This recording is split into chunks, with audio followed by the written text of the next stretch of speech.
जय श्री राधे। पूज्य श्री सद्गुरुदेव भगवान के चरणों में प्रणाम।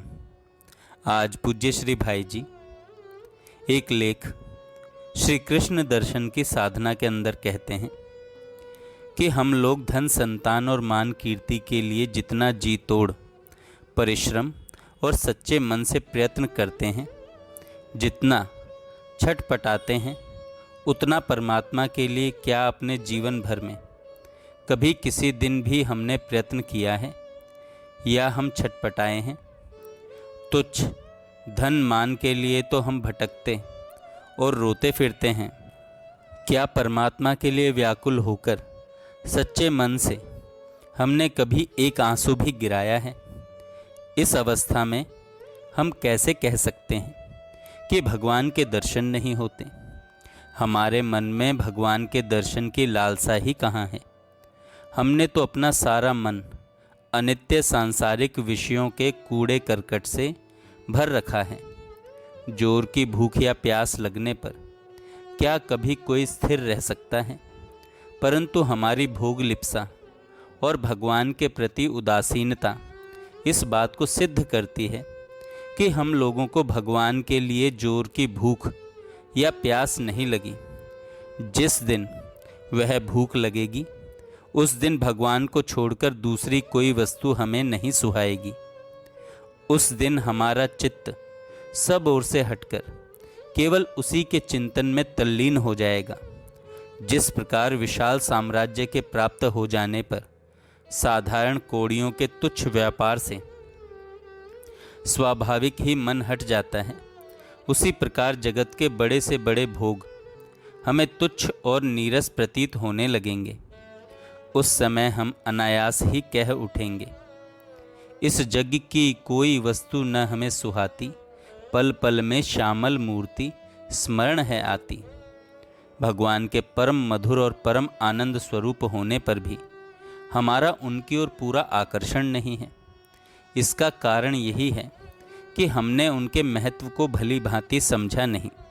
इसलिए अमृत को छोड़कर हम रमणीय विषयों के विष भरे लड्डुओं के लिए दिन रात भटकते हैं और उन्हें खा खाकर बारंबार मृत्यु को प्राप्त होते हैं।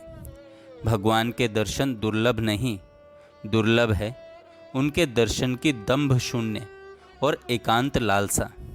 जो भगवान नित्य और सत्य हैं, सब समय सभी स्थानों में व्यापक हैं। किसी एक युग विशेष में उनके दर्शन न हों, यह बात कैसे मानी जा सकती है? ऐसा कहने वाले लोग या तो श्रद्धा से रहित हैं या भगवान की महिमा का भाव समझने के लिए उन्हें कभी अवसर नहीं मिला। इसमें कोई संदेह नहीं कि इन नेत्रों की सफलता नित्य अतृप्त रूप से उस नवीन नील नीरज कांति श्याम सुंदर की विश्व विमोहनी रूप माधुरी का दर्शन करने में ही है। परंतु जहाँ तक भगवत कृपा से इन नेत्रों को दिव्य भाव नहीं प्राप्त होता, वहाँ तक ये नेत्र उस रूप छटा के दर्शन से वंचित ही रहते हैं। नेत्रों को दिव्य बनाकर उन्हें सार्थक करने का सिद्ध मार्ग उपयुक्त परम व्याकुलता ही है। जिस महानुभाव के हृदय में श्री कृष्ण दर्शन तीव्रतम विरह अग्नि जल रही है, वह सर्वथा स्तुति का पात्र है।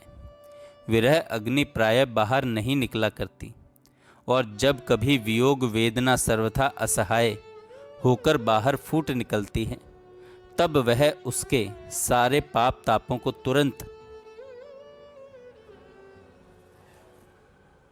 जलाकर उसे प्रेम में पागल बना देती है। उस समय वह भक्त, अनन्य प्रेम में मतवाला भक्त, ब्रज गोपियों की भांति सब कुछ भूलकर उस प्राणाधिक मनमोहन के दर्शन के लिए दौड़ पड़ता है और अपनी सारी शक्ति और सारा उत्साह लगाकर उसको पुकारता है।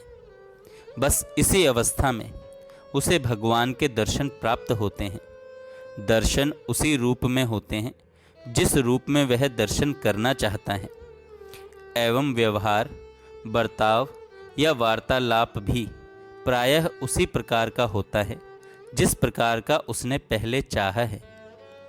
ऐसी स्थिति को प्राप्त होने के लिए साधक को चाहिए कि पहले वह सत्संग के द्वारा भगवान के अतुलनीय महत्व को कुछ समझे और उनके निरंतर नाम जप तथा ध्यान के द्वारा अपने अंतर में उनके प्रति कुछ प्रेम उत्पन्न करे। ज्यों-ज्यों भगवत प्रेम से हृदय भरता जाएगा, त्यों ही त्यों वहाँ से विषय हटते चले जाएंगे।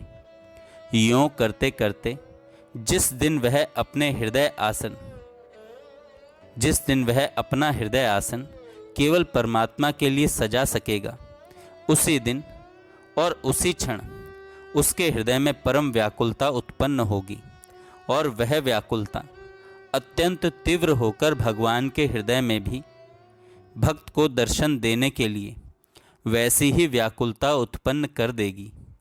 इसके बाद तत्काल ही वह शुभ समय प्राप्त होगा जिसमें भक्त और भगवान का परस्पर प्रत्यक्ष मिलन होगा और उससे भूमि पावन हो जाएगी। जय श्री राधे। पुस्तक का नाम श्री राधा माधव चिंतन। जय श्री राधे। पूज्य श्री सद्गुरुदेव भगवान के चरणों में प्रणाम। आज पूज्य श्री भाई जी एक लेख श्री कृष्ण दर्शन की साथ